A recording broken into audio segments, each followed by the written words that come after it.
My name is Gus Ceballos. I'm a senior sales engineer with Snowflake, and I have the pleasure of co-presenting with Lorenzo Bo, who is the Chief Data Officer at Mutual of Omaha. I've had the pleasure of working with Lorenzo and his team over the past 3 years. In this year, I've been actually working very close with them on building different applications inside of their Snowflake environment. Lorenzo, can you provide the audience with a quick background of yourself and Mutual of Omaha? Sure. So hi everyone. Lorenzo Ball, Chief Data Officer at Mutual of Omaha, based in Omaha, Nebraska. Hopefully you all have been watching Wild Kingdom. We have 3 Emmy nominations for that, so pretty excited. We have about 6 million customers, individual policyholders, and then around 55,000 group customers, which really expands our customer base to over 10 million. We have been working with Snowflake for the past several years. I came in to help build a data strategy for them, help build out their analytic and data capabilities, and we've been partnering with Snowflake and trying to enable this marketing feature that we're going to talk about today. Thank you, Lorenzo, for the background information about yourself and Mutual of Omaha. Let me provide the audience with a quick overview of what hybrid tables are. Hybrid tables offers a modern approach to storing and using transactional data within your Snowflake account. This new table type allows our customers to store their transactional data, analytical data, together in a single platform in the data cloud. With Unistore, aka hybrid tables, you are able to do even more with Snowflake with less systems to manage, act on transaction data immediately, and eliminate data movement between different systems, and standardize on security and governance controls. So with all of your data in a single platform, you can build transactional applications directly inside of Snowflake with the simplicity and performance that you're used to. Hybrid tables offer double-digit millisecond latency for point operations, both reads and writes, with the same simplicity. Hybrid tables offer support for critical OLTP features like unique keys, indexes, and referential integrity constraints. Hybrid tables integrate seamlessly within your existing Snowflake account and tables and features. So you can do joins across hybrid tables and standard Snowflake tables, or even run atomic transactions across both hybrid and standard tables. The primary use case for hybrid tables is to build OLTP-like applications inside of Snowflake using your own data. So I'm going to pass the mic over to Lorenzo to talk a little bit about the use case and the applications that they were able to build inside of Snowflake using the hybrid tables feature.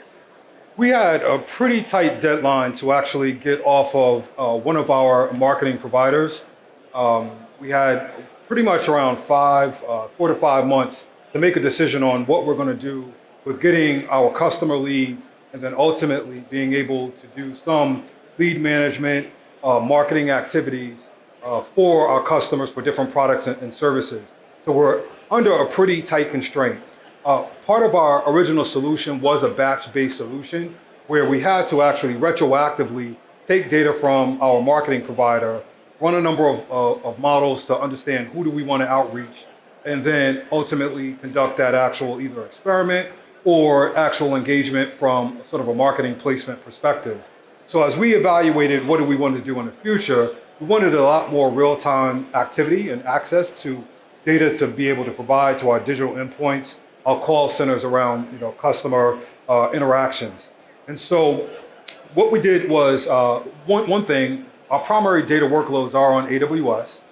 So we're trying to evaluate between what we get from Snowflake and what I'll share shortly in the architecture is how do we take this data pretty quickly, near real time, make a decision on what we want to do with that actual customer lead, reconcile the customer obviously first, and then put it into action.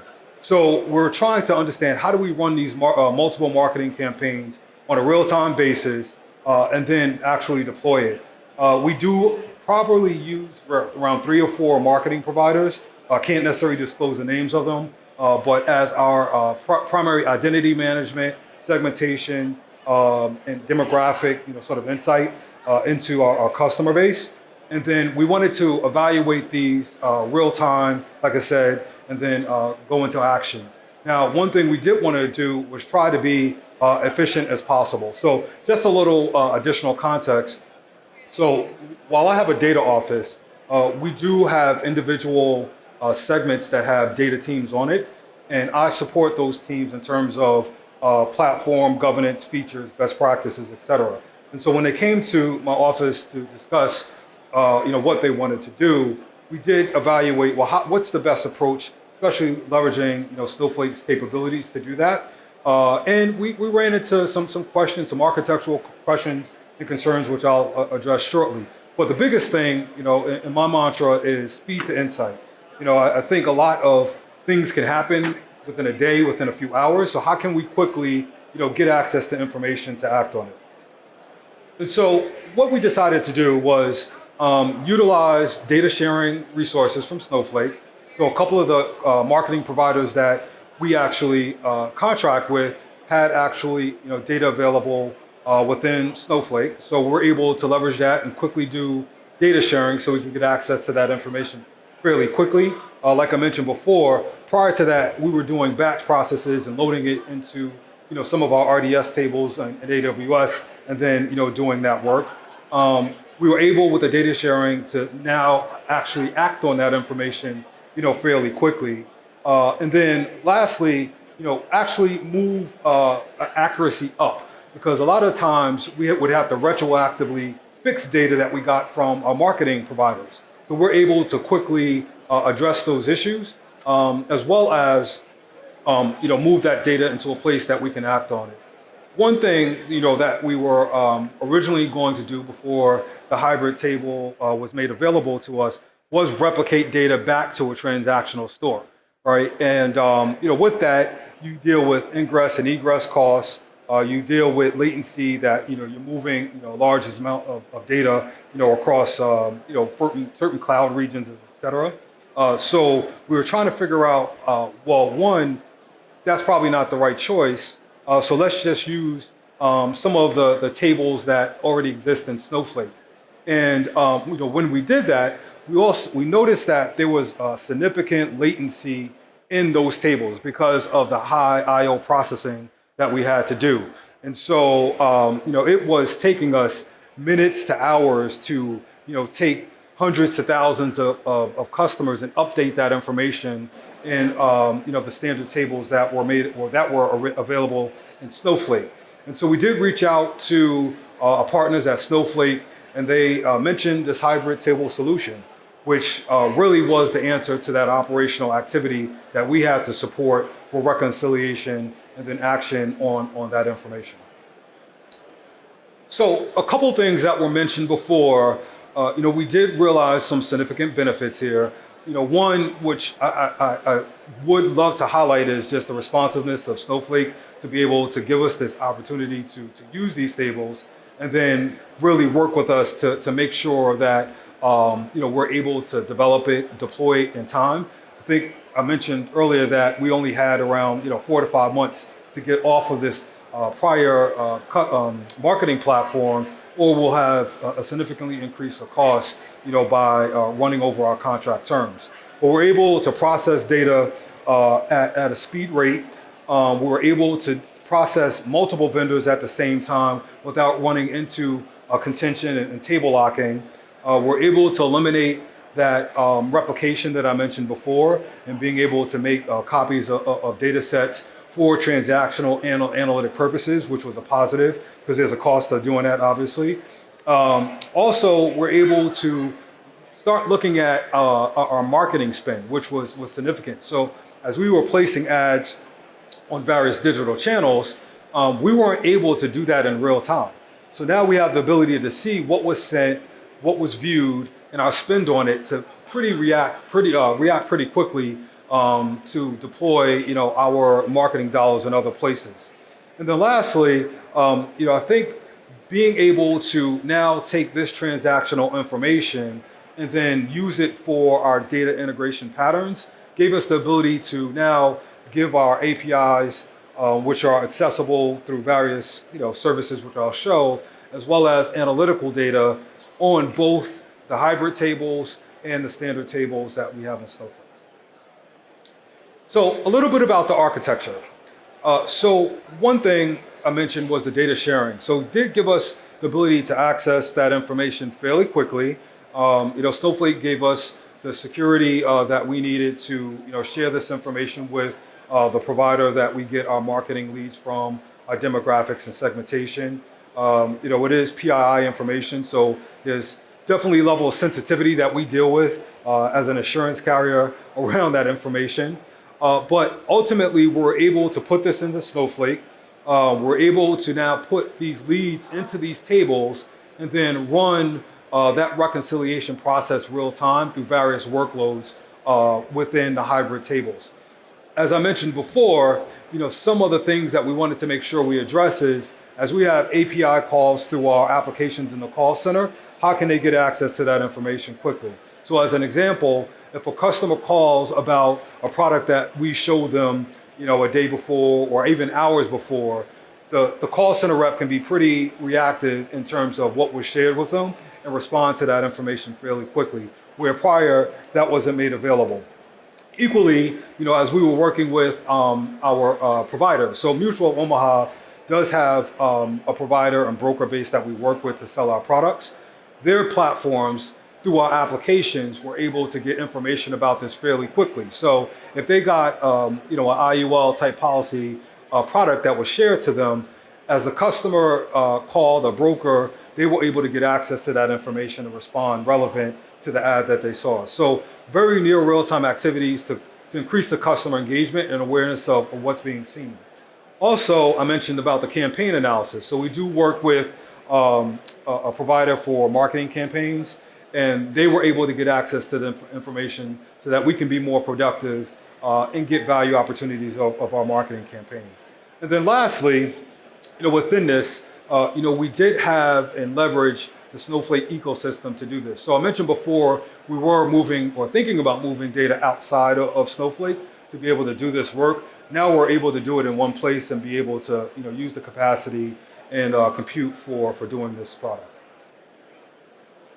So some of the challenges we had, and Gus will explain this a little bit more. So time travel. So right now, when we actually implemented, there was a really short window of when we can actually store that information.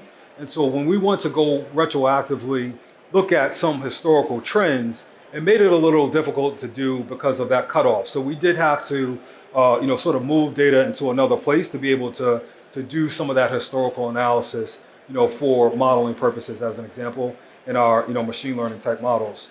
Also, bulk loading. You do have to separate your data into smaller chunks to actually do, the loading of these tables, which can be, costly at times, right? When you're thinking about time to, commit these, these rows or this data, as well as the cost to actually do it.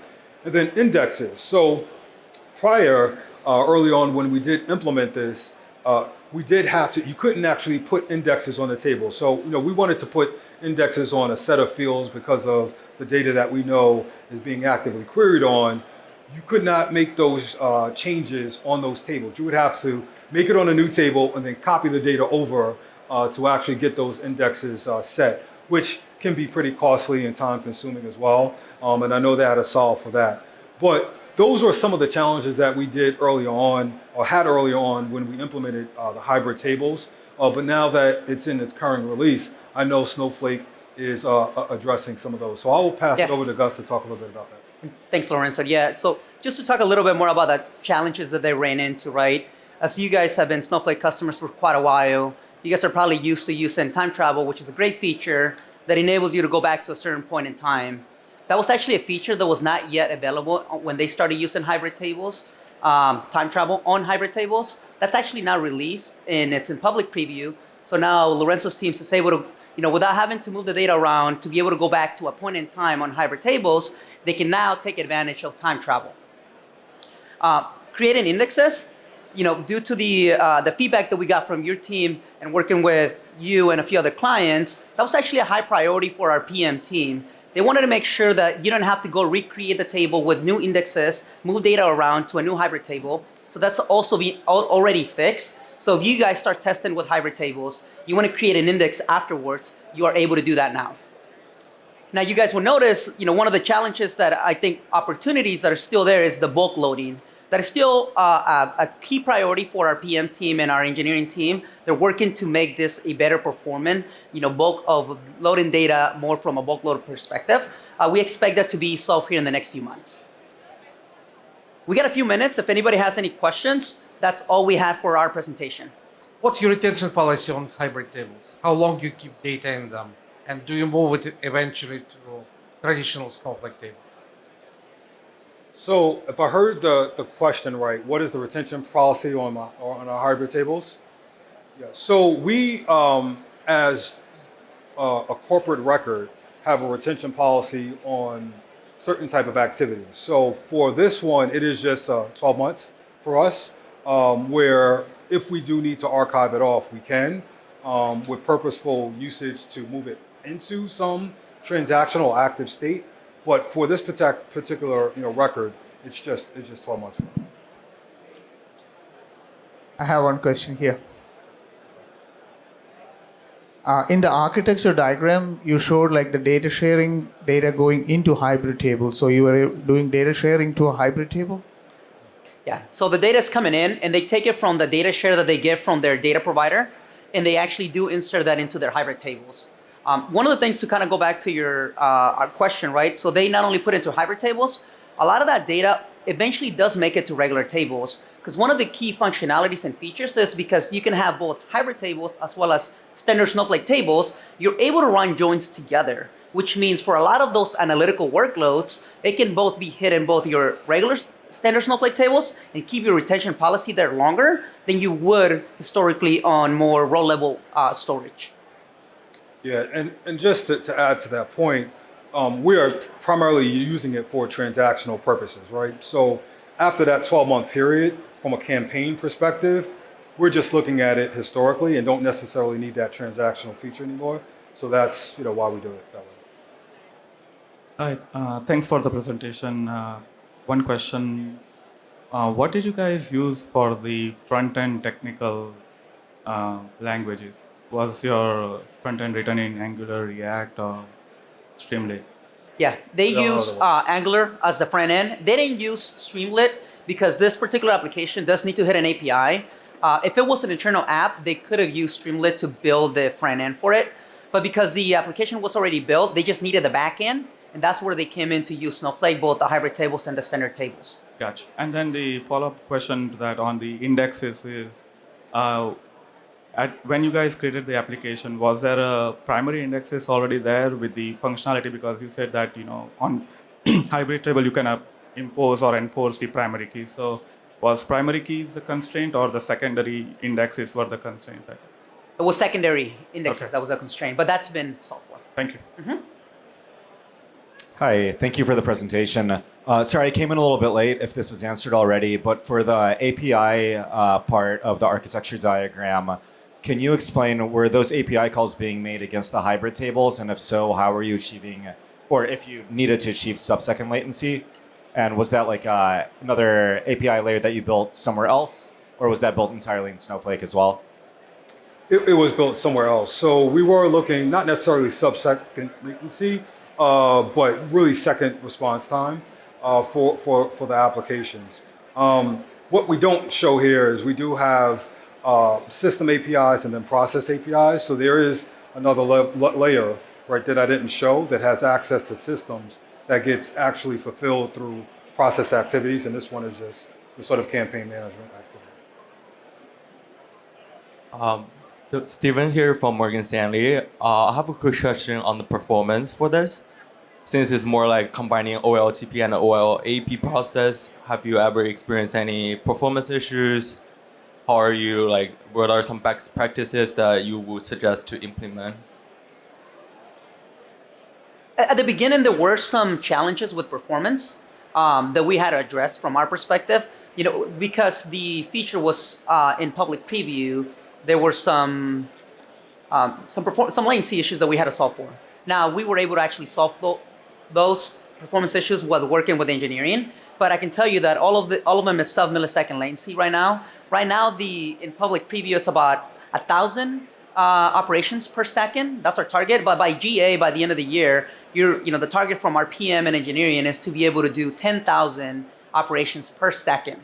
But to answer your question, there's no more performance issues that they're running into. That's all been solved for. And I would just add, as I discuss this solution with the team, the performance issues were there, but they weren't significant, right? We were able to see the performance at least to get very close to the needs that we needed for this particular use case. They just enriched the speed to better performance, which optimally worked for us, obviously, but it wasn't a showstopper for us. All right, thanks everyone.